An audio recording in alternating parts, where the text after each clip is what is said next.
గాంధీ వారి యొక్క వర్ధంతి సందర్భంగా ఏర్పాటు చేసుకుంటాం. Retreat the kind of sacrifices Mahatma himself made and all the freedom fighters made for the freedom of the country and the well-being of the people. అవన్నీ కూడా మనం ఈరోజు గుర్తు తెచ్చుకోవాలి. సో ఈ మధ్యలో ఏమైందంటే there has become a trend that we blaming the freedom fighters, we are judging them on what was done in the past, including the partition and all those things, which is really unfortunate. ఆ సందర్భంలో వాళ్ళు తీసుకున్న నిర్ణయాలు మనం ఆ స్థాయిలో ఉండి చేసి ఉంటామంటే డెఫినెట్గా I'm 100% sure none of us would have made that effort. వాళ్ళకున్న కంఫర్ట్ని మానేసి హ్యాపీగా ఎక్కడో విదేశాల్లో బ్యారిస్టర్గా పనిచేసి ఉండొచ్చు.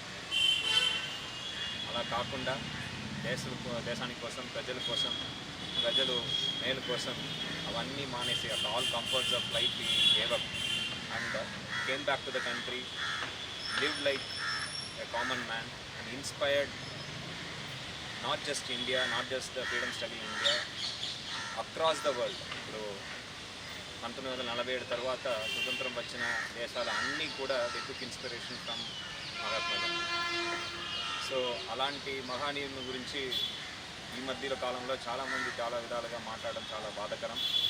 అవన్నీ మానేయాలి. In hindsight everything may look easy and simple. ఇప్పుడు ఫ్రీడమ్ ఆఫ్ స్పీచ్ గురించి మాట్లాడుతున్నాము. We're talking about 2 years of emergency.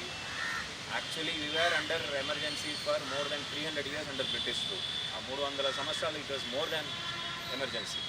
So ఆ సందర్భాల్లో ముందుకు వచ్చి అందరినీ మోటివేట్ చేసి రకరకాల మూవ్మెంట్, నాన్ కోఆపరేషన్ మూవ్మెంట్ కావచ్చు, క్విట్ ఇండియా మూవ్మెంట్ కావచ్చు, అన్నీ ముందు నుండి నడిపి మన దేశానికి స్వతంత్రం తెచ్చిన మహాత్మా గాంధీ గారిని ప్రతి క్షణం మనం గుర్తుపెట్టుకోవాల్సిన అవసరం ఉంది.